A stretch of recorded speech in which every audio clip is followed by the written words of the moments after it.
What's up, Ironbirds fans? My name is Michael Marcantonini, back for another episode of All Mic'd Up. I've got Ryan Higgins from the Ironbirds joining me. And Ryan, I was going to say infielder. I was thinking about saying outfielder, but you move all around the diamond. So maybe I'll just call you super utility man, Ryan Higgins. Thanks for doing this, my man. Hey, no problem, no problem. Thank you for having me, Mike. So on these All Mic'd Up episodes, I really want to dive into who you guys are as people and not just as athletes and baseball players on the field. Let's start off with you tell me about your family and the support that you've gotten from them throughout your life and career.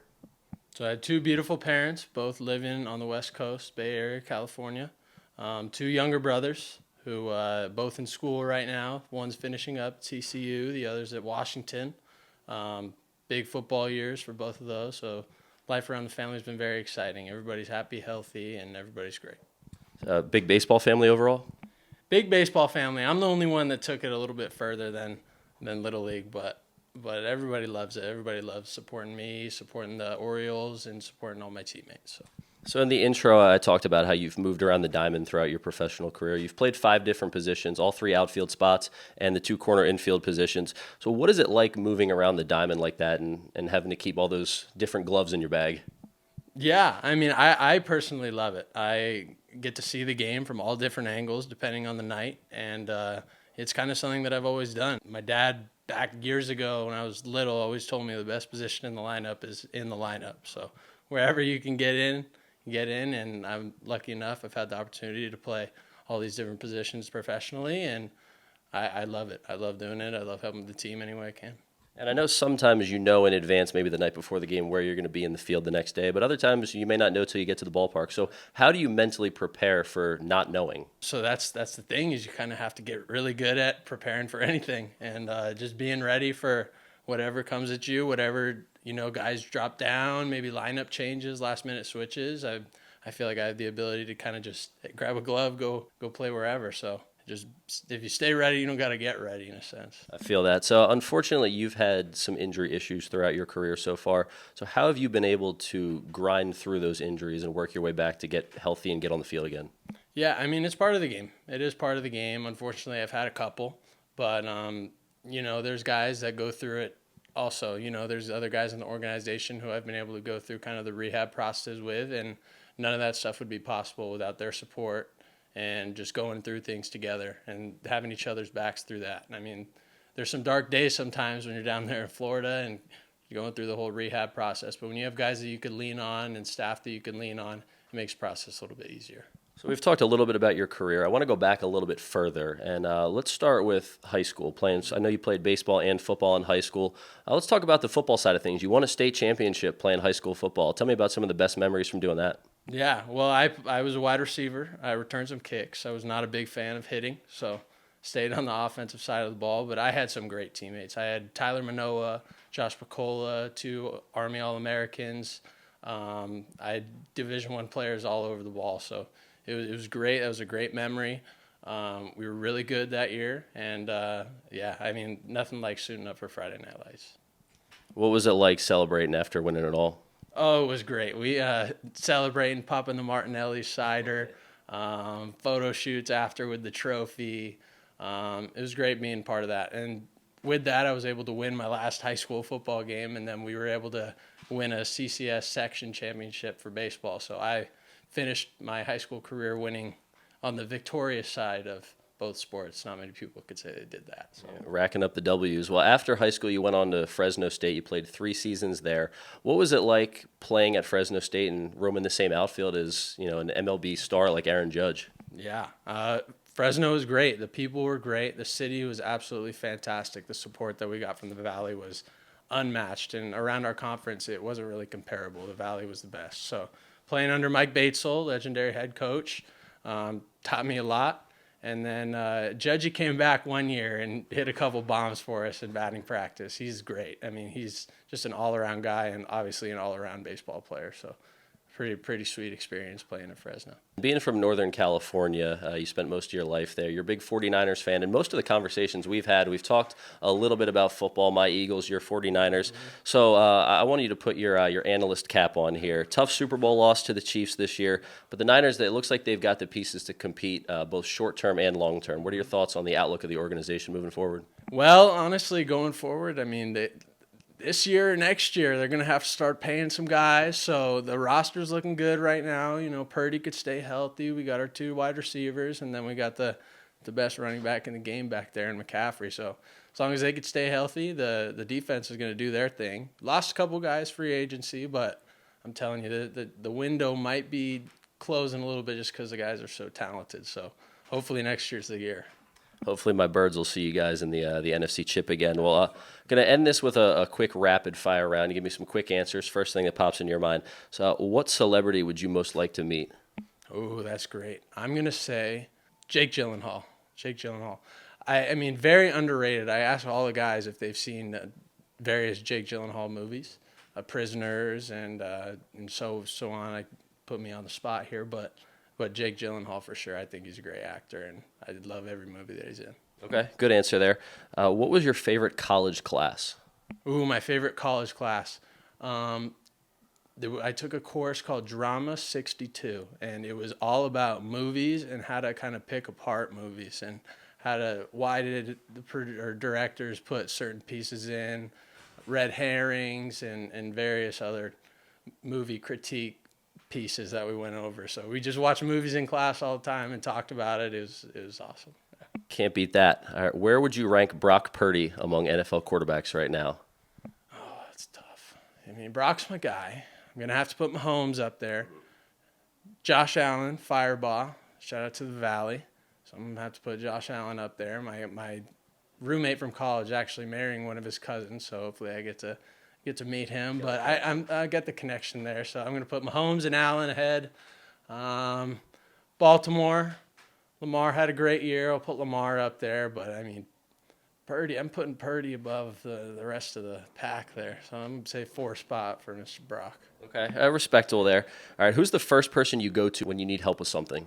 Oh, easily, my mom. My mom has always been there for me. She's my rock, and whenever I need anything, that would talk about anything baseball related, non-baseball related, I go straight to her still. So One more for you. Which of your Ironbirds teammates would you trust most to drive your car?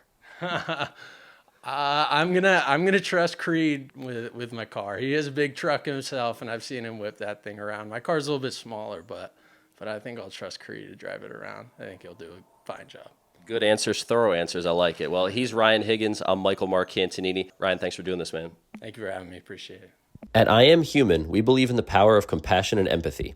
That's why we're committed to giving back to the community that has supported us. A portion of every purchase you make goes towards supporting mental health charities and organizations dedicated to making a difference in the lives of those affected by mental health challenges. Go to IamHumanTheBrand.com to see all of our apparel options, from hoodies and joggers to crewnecks, tees, and beanies. That's IamHumanTheBrand.com and at IamHuman_the brand on Instagram. If you're looking for a rental contract or want to have your property managed, then contact TCA Property Management, Inc. Whether you need to rent it or need it rented, owner Don Curry and his dedicated staff offer 24/7 service. Contact Don and the TCA Property Management team today at 410-273-9585 or email office@tcaprop.com. That's 410-273-9585, and you can visit www.tcaproperty.com for more information. What's up, Ironbirds fans? Michael Marcantonini back here on episode 2 of All Mic'd Up. I've got Ironbirds right-handed pitcher Hayden Nierman with me. Hayden, really appreciate you taking the time. Thanks for doing this, man. Thank you. Means a lot. I appreciate it. So with these episodes of All Mic'd Up, I really like to get to know you guys and tell the fans who you guys are off the field. So let's start by talking about your family. I know you come from a big family. Tell me the order of all of you and your siblings, and what was it like growing up in the big family like that? So the order would go Camden, he's my oldest brother, and then Kevin, Quincy, Alex, Whitney, Whitney's before Gavin, Piper, Presley, Reagan, Layla. Okay, I see. It's tough when you have that many siblings. I have one brother. That's it. It's not too hard. What was it like growing up in a family like that with so many siblings? I think the most we had at one time in the house was 5, and I think 4 of us were in high school all at once, or 3 of us were. I know my 2 older brothers, 6 years older.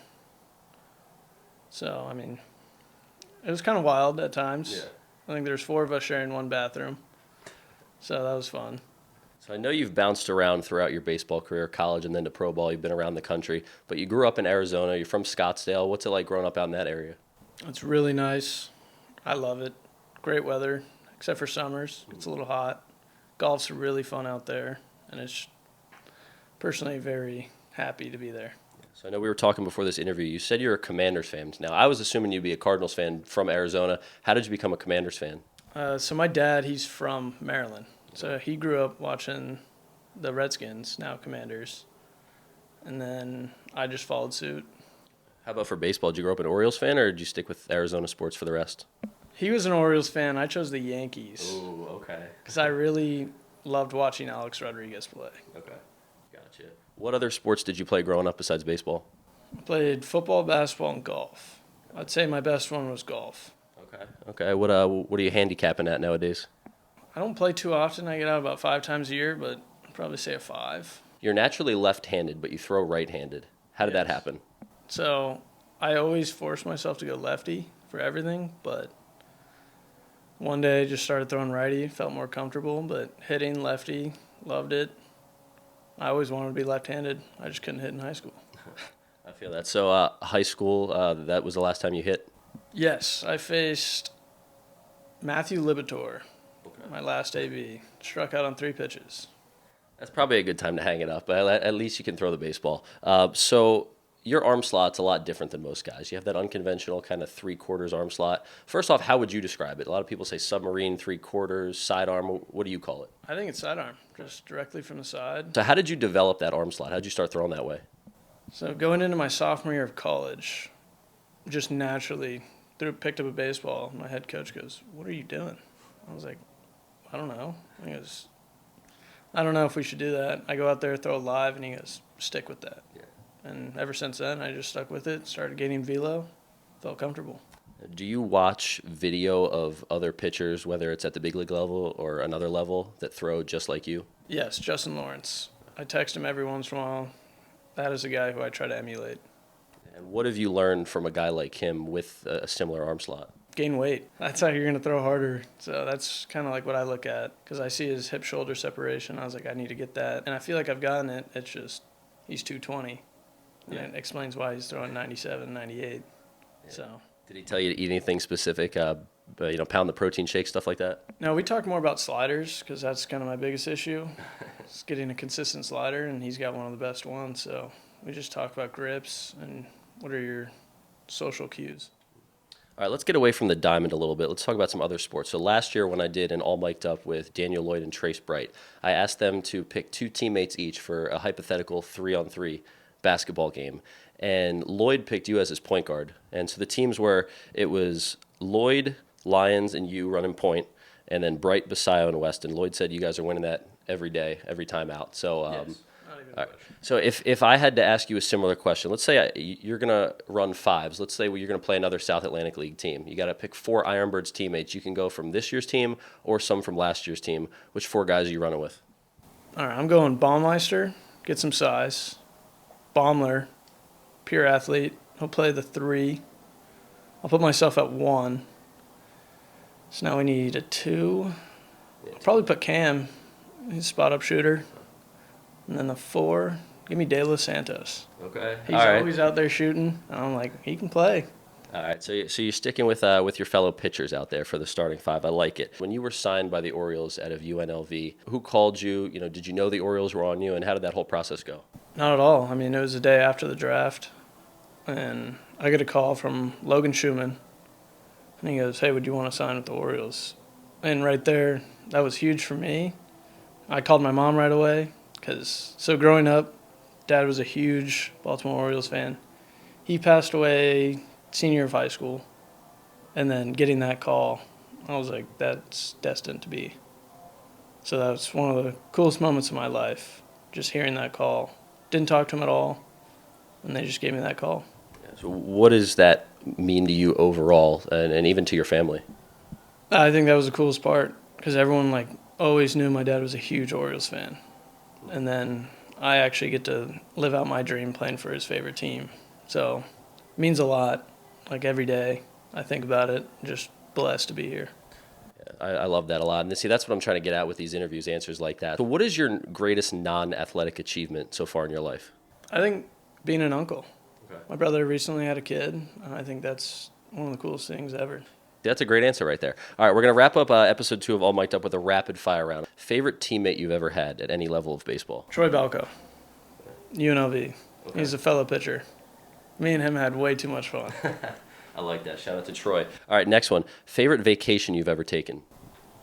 I'd probably say Mexico. We'll go top 3 for this. Favorite emojis to use? Favorite emojis to use? Probably the question one where he's looking up. Yeah. I like that one. That's probably my favorite one to use. Okay. All right, give me 2 more, just for the I'll fun. do laughing face and then the skull emoji. Okay. That's a good mix right there. All right, favorite sports movie? Favorite sports movie? I was going to say Moneyball, but if you dig more into it, it's just not true. They left out Miguel Tejada, who's an MVP. Yeah. Probably Bull Durham. Okay. All right. I like it. Sticking with the minor league baseball theme. All right, last one. Favorite flavor of Gatorade? Orange. Okay. I know it might be a hot take, but orange. That's a hot take. I'm either going yellow or light blue. Well, he's Ironbird's right-handed pitcher, Hayden Nierman. I'm Michael Marcantonini. Thanks for tuning in to another episode of All Mic'd Up. Hayden, thanks for the time, man. Thank you. It was a pleasure. It's a wrap.